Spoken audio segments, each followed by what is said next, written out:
Welcome back to the Black Rose PDX podcast. I'm your host, Stephen Christian, and today we have Allan and Andrew, both from Action Healthcare Staffing. We really get into what it's like to be Black in Portland, what it's like to manage a healthcare staffing business during the coronavirus, and really where their passions lie outside of healthcare and tech. And so without further ado, let's get it started.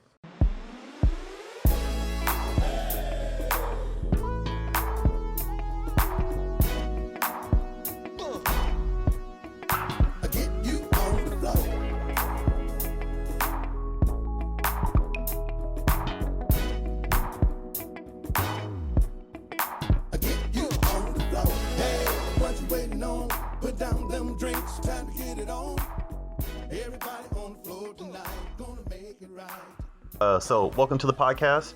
I'm glad to have both of you on, Andrew and Allan, and hope everything is going well in this the corona apocalypse, as I like to call it.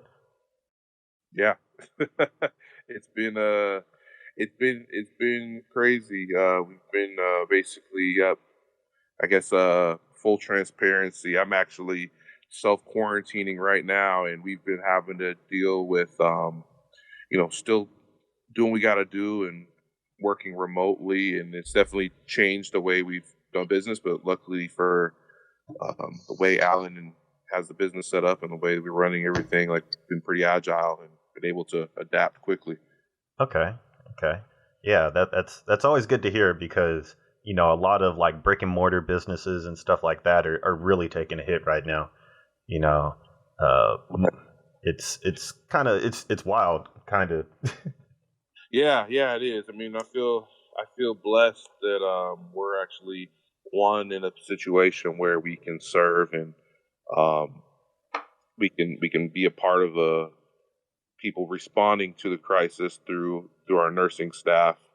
The two of them were, our business hasn't really been affected. We've been able. Well, it has been affected, but it hasn't been affected as much as others. That other big companies you hear just completely shut down. Everybody's laid off, so we're in a good spot, and we feel like we can in a good position to help a lot of people.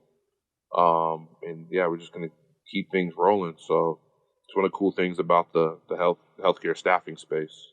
Yeah, definitely. And I know we'll get to Allan because he's looking for headphones right now.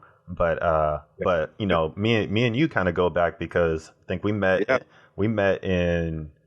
a play, one of those black men's plays. I met you and our other good friend Rod. Yeah. Same day. Yeah. Yeah, and it's I know me and Rob were kind of laughing because we remember the day when we were pretty much, it was just me and him just hanging out every touching bases every week or so, and we were just like, dang, we need to find some black people.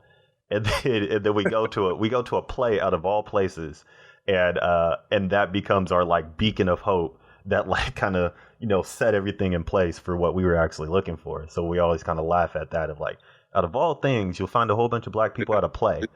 It just shows you, man, you got to get yourself out there, because if you aren't out there, then people don't know that you exist. Especially if you're doing things, you gotta just put yourself out there and sign up for random meetups, and you never know who you're going to run into and who you're going to network with. Oh yeah, definitely, and it's one of those things where once you sort of start to meet people and you start to understand what people do, and you're like, oh wow, there's a lot of people doing things that are at various companies that we know and all that. Yeah, I found you can find a lot of synergy. I think when Allan gets on, he'll even tell you I'm always trying to find the relationship that I feel can help us with whatever we're working on. But hey, I met this guy that does this, and this guy does that, and we're always looking for different opportunities and different relationships, and it's really served us well so far, I think. Oh yeah, Allan's back on the line now. Yeah, definitely. And so Allan, kind of just talk a little bit about yourself, and tell you talk about how you kind of got into the whole scene in Portland. Yeah. So I moved to Portland about maybe 5 or 6 years ago from Dallas, and I came here working for another company, and then I joined the Portland tech community, trying to find somewhere to belong, and also trying to find where were other Black people at, like because moving to Portland was one of the hardest things. Because I remember the first time when I got to Portland and I met a Black guy, I was super excited. I didn't know the guy, but he had just moved here, so we just stopped and we was like, "Hey, found another Black guy." And the first thing I asked him was, "Where can I find a barbershop? Like a Black barbershop?" And he sent me over there. And okay, but yeah, I think that's the first question every Black man asks when they move to Portland. Yeah. Where can I find a barbershop? Yeah. So yeah, from there on, I started getting into the business. I got into tech, and I started my first startup, which was Elder Hire back in 2015. We took off for a while, and things didn't go so well, and I ended up pivoting over to healthcare, and I've been stuck in healthcare ever since. So. Okay. And so I know that like prior to coming here, you said you were in Dallas. What were you doing in Dallas? Are you like from Dallas, or did you kind of like migrate there too? No, I migrated to Dallas from originally I was born and raised in Kenya, and then I moved to Dallas when I was 18, and then stayed, bounced around a couple areas in Texas, and then finally moved to Portland. Oh, nice. And so, like, Andrew, I know that you're a native Portlander, right? Yeah, I'm one of the few. Yeah, yeah. Yeah, and so because you played football at where'd you play football at? I played football in high school. I'm a native Portlander. I grew up in Southeast Portland, and I went to high school at Benson Polytechnical High School, and then ended up moving to Houston at 18. I went to Texas Southern, played there, and then played a small stint with the Minnesota Vikings, and then moved back to Texas, moved back to actually the Dallas area, Arlington, and then found my way back to Portland through just when I started getting into more sales and business consulting. Okay. And so when you and Allan kind of linked up, did you know him prior to like moving back, or like how did you guys connect? It was just random, actually. One of our mutual friends.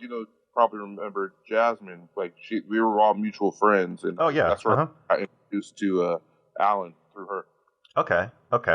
And so, was this prior to sort of the venture that you guys are doing now, or was this kind of like intertwined with it? Yeah, it was prior. I mean, I think Allan, if I'm going to be correct, I think you had already sort of started your health. Yeah, I was in the early stages of the startup. I think I was about 6 months into the startup when we met. Yeah. Okay. And I was trying to just get out of my I was experimenting with a lot of different stuff, and the first day we met, I think we talked for about 3 hours straight, like just about business, and we just sort of clicked, and it's been cool ever since. Oh yeah, definitely. Because I remember last time one of the last times I talked to you last year, you were getting into like the content marketing and like all the SEO and like ClickFunnels stuff, and then before I knew it, you were like, it's kind of in like the healthcare industry. So I was like, wait a minute, whoa. Right. So yeah, I mean, I think when I first met Allan, I think you remember this, Steve. I was doing the beard oil thing. I was going to come out with my own. I was trying to figure out what can I do that represents me, just to get out of the 9-to-5 grind. So I was going into that, and then when I got into that, I realized like the only way to make a lot of money is with a lot of volume. Right? Yeah. And so the only way so I was like, man, I got to learn this digital marketing space. So I started getting into that. found it super fascinating. I was like, man, I was actually having more fun doing the marketing than actually doing my actual product. I was like, I was actually having more fun helping other people, do their stuff and just learning. So, and then fast forward, I was like, man, I wonder how I could apply this to the recruiting and to the staffing space, because I saw that, it's, at the end of the day, it's still sales and leads. So that's sort of how me and him started talking. And then I was doing HR consulting with ADP, HCM. I was an HCM consultant here in Oregon and Washington. And I came on, and that's sort of how we came on. And now I'm helping with culture and sort of some of the marketing strategy stuff. So it was a weird journey, but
lives and change people's lives and do better, you don't want to stop until you actually achieve that. And I think that's something that most entrepreneurs have. Each and every time, it's not about failing, it's not about being serious, it's about just trying to find a way to solve people's problem. And until you find something that you click with and you want to keep doing it better and better every single day. So I think that's where I am right now. So and I think that applies to most entrepreneurs. Oh yeah, definitely. It's a at some point, you have to find a way to use your own creativity to create your own opportunities. And it sounds like that's, for both of you, that sounds like exactly what you guys are doing, where you're, taking your interests and skills and just putting yourself out there, and then you guys somehow connect it, and now you guys are making magic. Right. Yeah, it's been a very interesting journey. So when I met Andrew and knew him for the time we knew each other, we bounced ideas. We would have these sessions where we'll meet and talk about different ideas and how we could do things better and how we could evolve. And eventually we found ourselves in a spot where we were working together. And not only were we working together, but we started complementing each other in a very interesting way. He had a lot of knowledge in his particular field. I had knowledge in my field, and we both realized that in order for us to push the industry forward, we needed each other's expertise. So that's yeah, I agree. It's been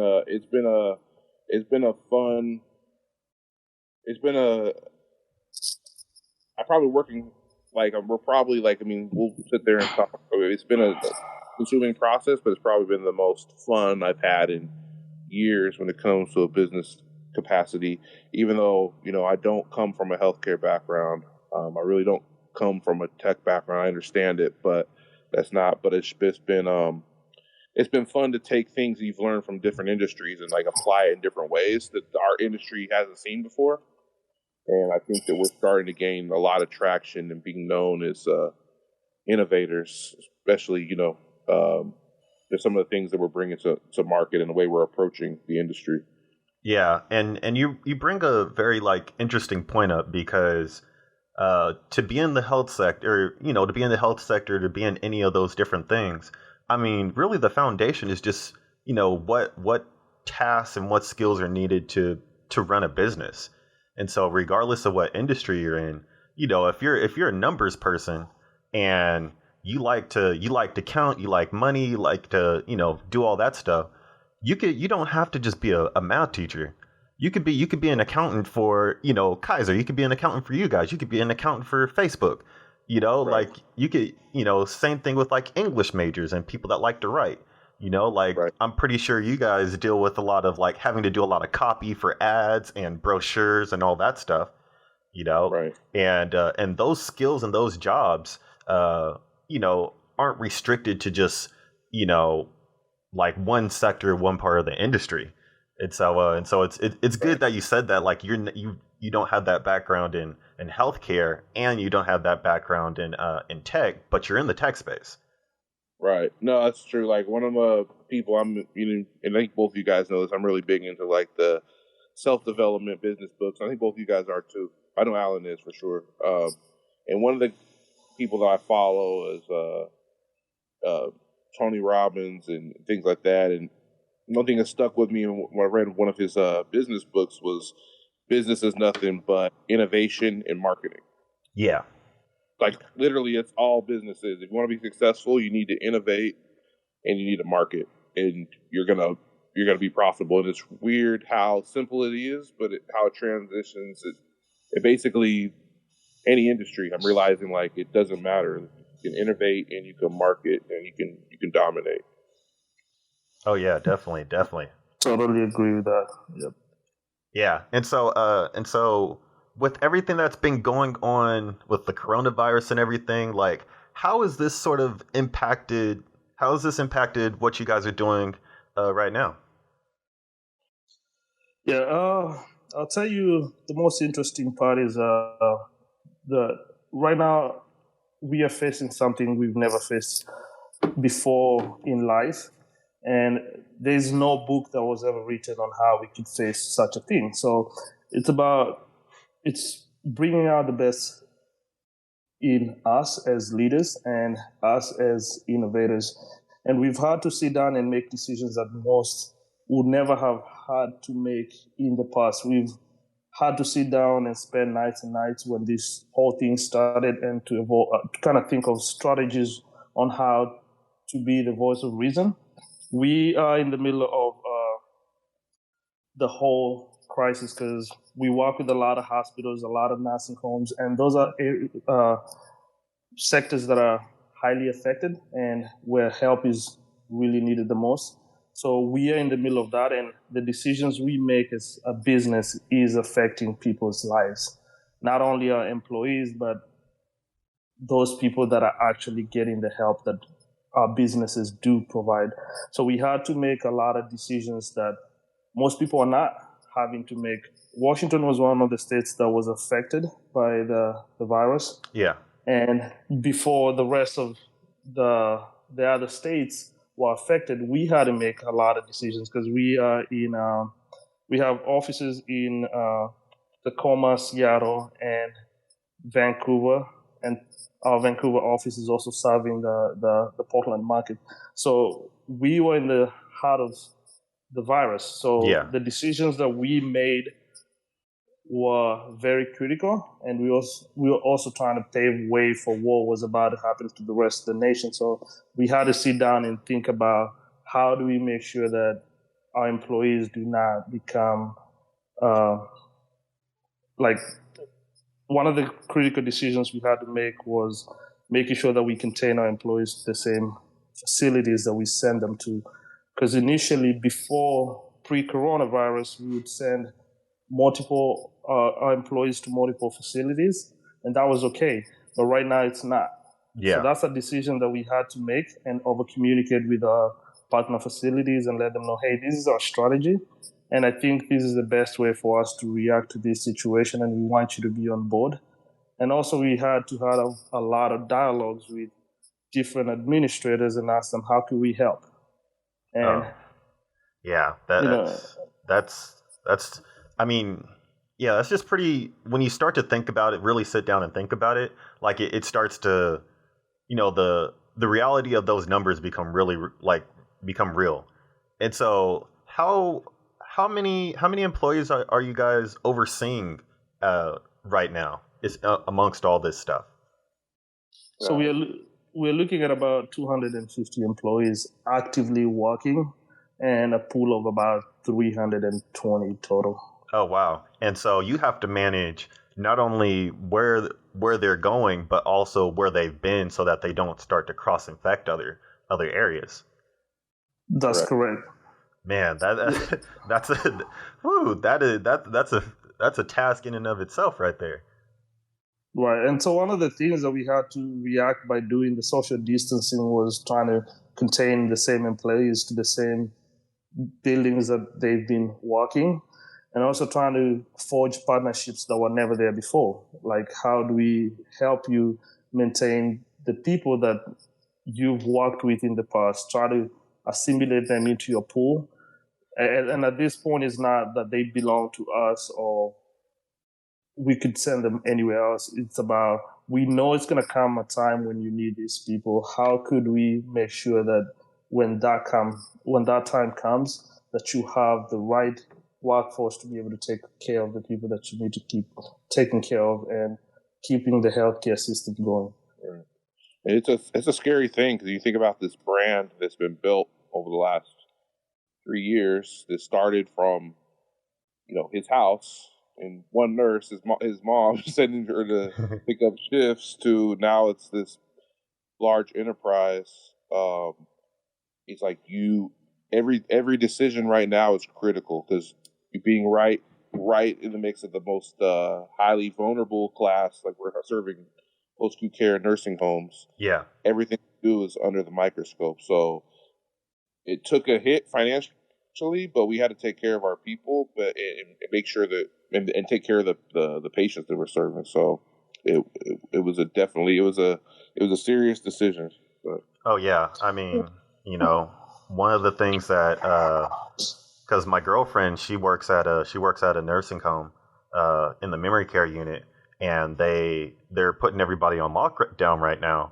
And so, like, they can't bring in people, especially like hospice staff can't even come in and help with a lot of things. But one of the med techs that works in her area, or works in the memory care, her brother ended up working with somebody that has that got tested positive for the coronavirus, and her brother lives with her.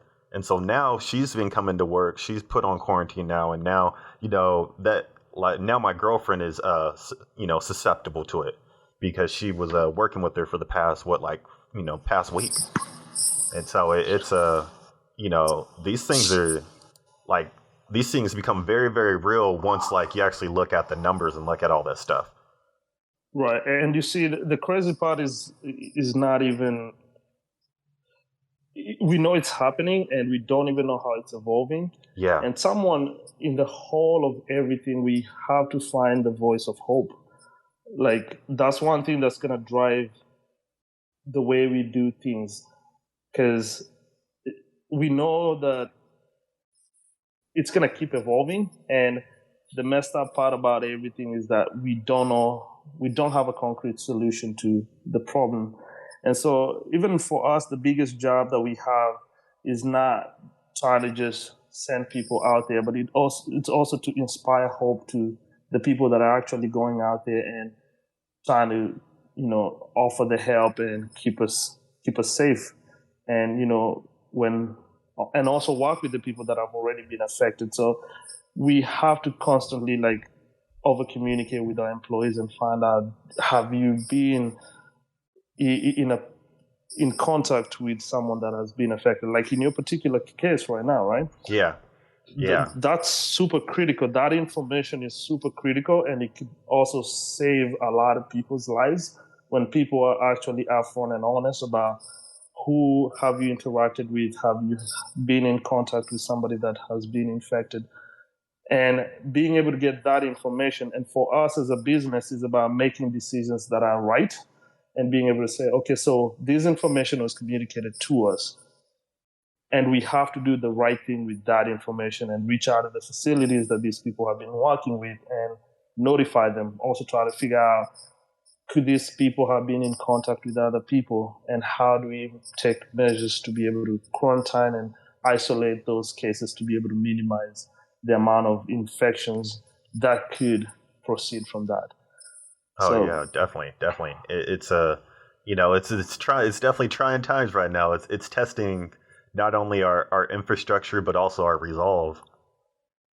Right, and it's such a shame that we've gotten to this point to where now the government is reacting differently, and we realize so much could have been done even prior to this, and no action was ever taken to be able to get here. We knew that this was happening in China, but a lot of people didn't think that it was going to get here. Yeah.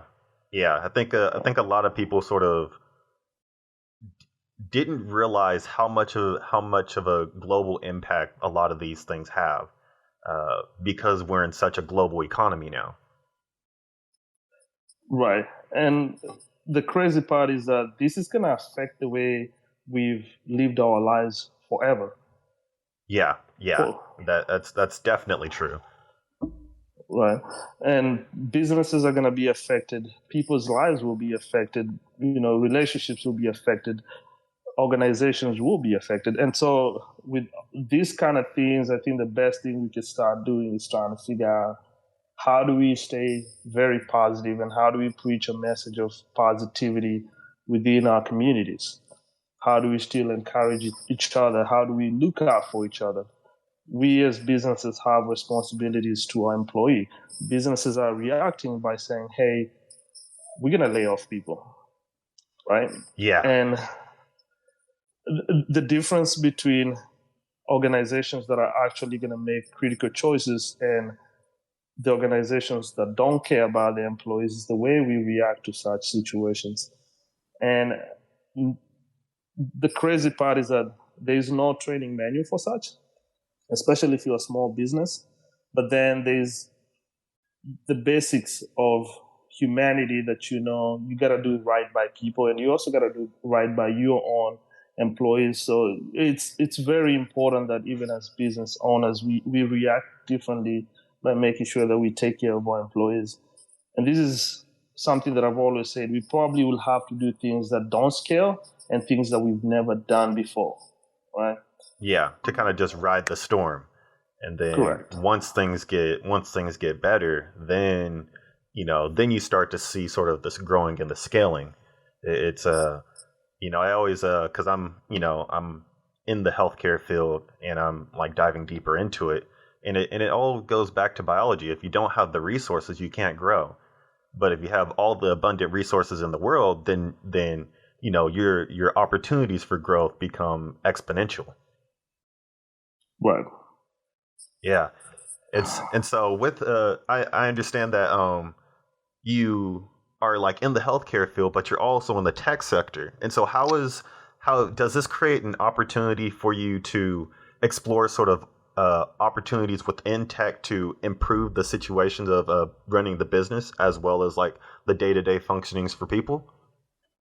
Yeah, so it's interesting that we had kind of started trying to put a lot of measures in place by automating our way of life and trying to digitize most of the things that we were trying to do. And those were measures that we were taking, and we didn't even expect that the world was going to take a twist. But as an organization, we were evolving to automate a lot of the customer experience, which was our nurses' experience and the way they interact with our business. And as we speak right now, we were working on a new product that was going to be fully automated, a fully on-demand service that helps hospitals and nursing homes to be able to connect with nurses without even having anything to do with us. So it was a seamless connection and a very easy process for them to manage. We already had worked on previous iterations, and that's currently the way we are doing business. But with the new product that we plan to introduce in a few months, the product was going to be 100% automated and seamless, which was going to be an evolution to our business to allow nursing homes to just find nurses in the fastest, easy way possible, and also making that process very, cost efficient. Okay. And so instead of having to like pick up a phone and try to like search out for a person, you just go on like the app or on like a computer and you're able to just like have access to them? Correct. Oh, wow. So it was just and like I said, we are a very data driven company, and that's one of the things that helped us evolve as fast as we did. We managed to compartmentalize the data, study it, and be able to know how to effectively dispatch our nurses. And so we are deploying those resources to build the machine learning aspect of the business, to where we say, okay, so when the hospitals don't want to do all they want to do is get a nurse that's going to be able to help. And we just wanted them to go in, be able to post a job, and we let the computer do the rest. So the algorithms that are going to connect which nurse is available right now, how close are they to the facility, how experienced are they, and such kind of, just, yeah. Huh. Yeah. Yeah. So Sorry, a little bit. I just was going to have my phone, but oh yeah, it's all good. It's all good. Yeah, but it sounds like it sounds like you guys are trying to create the Uber of healthcare. Well, the urbanization term has been overused a lot, but for us, what we're just trying to do is just to create a seamless process. And yeah, I think the Uber terminology is right now kind of overused, but it might actually be partially what we do. It's a little bit, it's complex than that on the back end, but it's very simple on the front end. Yeah. It's I would say a total workforce solution, because that's just also from the user side. We're in a very weird place where you have, first time in history, we have 5 generations all in the same workforce. So you have traditionalists, Generation Xers, baby boomers, Generation Y, Z, and they're all looking for a different experience. And then the facilities are looking for speed and efficiency and cost, things that aren't costing. So I think it's the perfect time to introduce something like this to the market. Okay. Yeah, definitely. I mean, especially now, because this is a ultimate test to where our structures are and how our advances in technology are really able to keep the wheels turning when people physically have to distance themselves. Right. And in healthcare, that's like that physical distance can be the matter of life and death.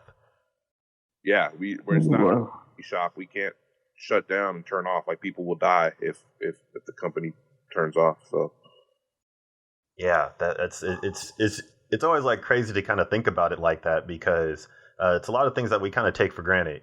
Like a cell phone with internet access and running water and just being able to just do all the necessities for ourselves.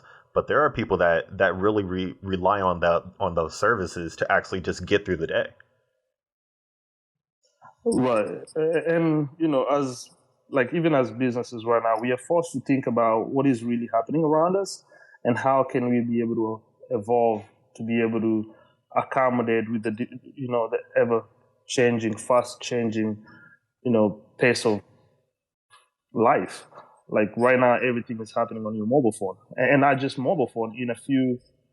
We already in the voice age where you talk over one of the voice services and someone shows up at your doorstep with food. Hey, Alexa, or can I get noodles from whatever store, and somebody just shows up to your doorstep with that. So as businesses, we are forced to evolve to be able to catch up with where the times are and be able to actually serve the people the way they want to be served, because they're actually demanding for such. Oh yeah, definitely. I mean, as you're like saying that, I just instantly thought in the back of my mind like, "Hey Alexa, find me a nurse," and then a nurse Right. just pops up. You know?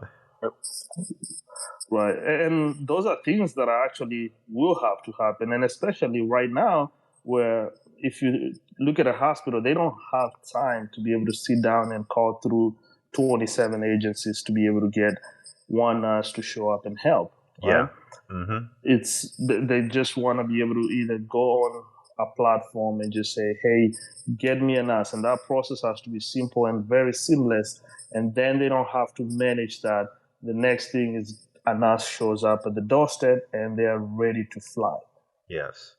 So, And that I think that's the beauty of technology, to where we could talk about all the horrors of it, but really it's that from when you need something to when you actually get it is a determining factor of how well technology can work, especially in the heat of battle, where you're in an ER, you have 3 new cases, you're short staffed, and you just need help now.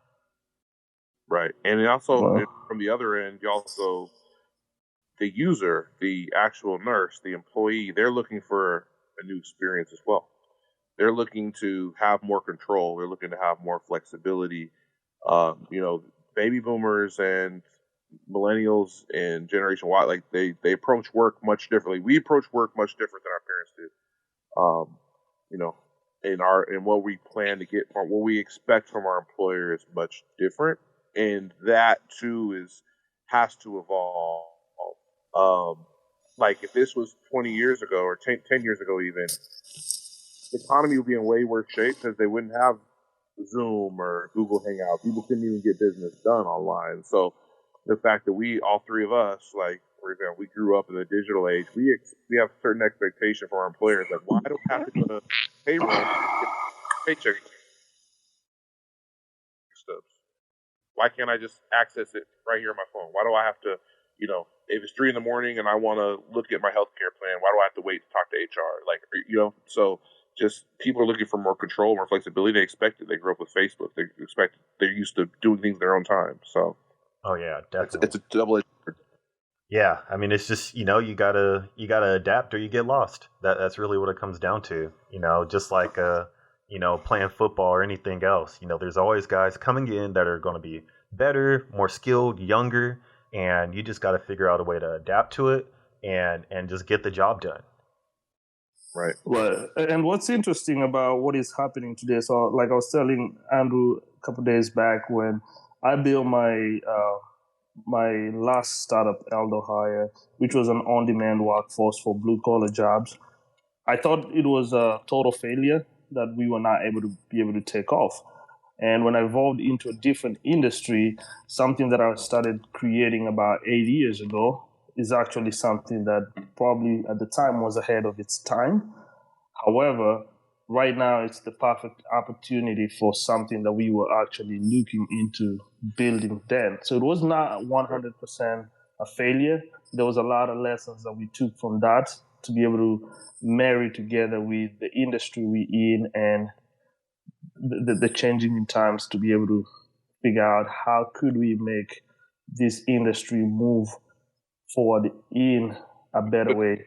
I just want to piggyback off what Allan just said, because he's absolutely right. Like we were just Uber has now gotten into the blue collar space. So if you think about it, the app that Allan was coming out with 8 years ago was even ahead of Uber's time, right? Like, so coming, like I think in October they launched Uber Works. So now they're essentially launching the same app he tried to launch 8 years ago. Now they're hopping into the same space.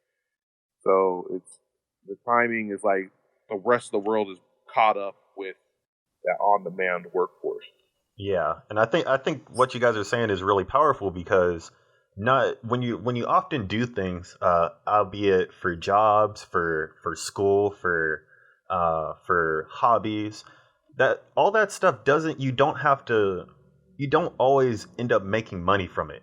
You know, there's a power in gaining the experience that sets you up for the future. Right. I agree about everything is a lesson or opportunity to get better. And some of the, like for example, like even when I started, I thought I was starting to start I was like, oh, I'll start a beard oil. That sounds like that was hot back then. You know, I was like, I'll start that, and nobody's doing it in Portland that I knew of.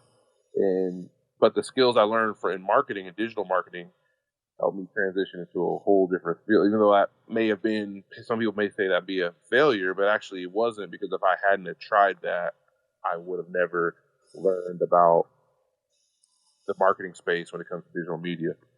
Oh yeah, definitely. Yeah, and one thing that I tell most entrepreneurs is that it's okay to fail. And that's one thing that most people are very uncomfortable with, failure. However, in the world of business, it's okay to fail. And even in our day-to-day life, that's something that we've ingrained into our business and even tell our employees. We want to give ideas a chance to fail because that's the only way we get to learn. And one of our biggest philosophies is that we move fast and we break things. If it doesn't work, then we're going to break it and then re-engineer a different solution for whatever that problem was. But every single employee that works for our organization understands that it's okay to fail. Yeah.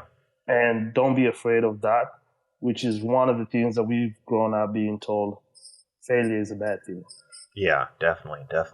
And so to wrap up, are there any sort of things that you guys want to promote or announce or anything like that that you guys are working on? Any new stuff? Any things we should look out for? I mean, obviously, well, we're in first and foremost, I want to say that anybody in the Pacific Northwest, any nurses, LPNs, RNs, CNAs, looking for an opportunity, looking for, first of all, we pay the highest wages, period.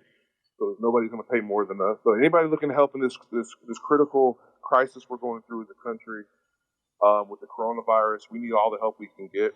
So if you or a friend or family member know any CNAs, LPNs, RNs who want to pick up some extra shifts and help the country out, please reach out to us. Okay. Yep, definitely. Yes. So if they're in the Vancouver area, they can, Vancouver, Portland area, they can reach out to Action Healthcare Staffing. We are here. We are open. We are taking virtual interviews, so they don't have to come into the office. Everything is virtual. We're gonna talk to them, and we encourage any nurse or anybody that can help to step up and help. If they're in the Seattle area, we just acquired a company about last year in September, Active Healthcare. So if you're in the Tacoma, Seattle area, you can just apply online at www.active.com, and we are looking for any help that we can, and just to be able to look forward. I think we will be introducing our new flagship, our new product, the Ondemand app, which is called Zapnas. So I encourage people to just look out for that. Okay, yeah, and we'll definitely try to keep everything up to date and update it and send out the blast whenever you guys launch the app and stuff as well. Awesome. All right. Yep. Thanks, Black Rose Podcast. Appreciate it. Reaching out to us, letting us share our story. Oh yeah, definitely. I appreciate you guys with the time. I know it's a busy time for you too, and so keep doing what you guys are doing, and hopefully we hear more good things about it. Definitely. Thanks. Awesome. Oh yeah. Thank you. Yeah. Have a good one. Bye. Again, I want to give another shout out to the Soul District Business Association and Flossin Media for helping me put this on. I'm your host, Stephen Christian. I mixed and mastered this podcast. I also did all the interviews. And if you see any of the stuff on YouTube, I put all that stuff together as well. With all the social distancing things right now, I'm producing this right out of my home studio. So if you have a chance, make sure to follow us on Twitter, Instagram, Medium at PDX Black Rose, which is PDX BLACKROSE. And if you're on Patreon, hit us up on there. We would love your support. If you don't do anything else, definitely rate and review us on your favorite podcast platform. Apple Podcasts, Spotify, Google Podcasts, Stitcher. And on top of that, be sure to share this with your friends. The purpose of this podcast is to highlight the movers and shakers in Portland that are doing things in the Black community. And by supporting this podcast, you're supporting the community as a whole. So with that being said, thank you for your time, and I'll catch you on the flip side.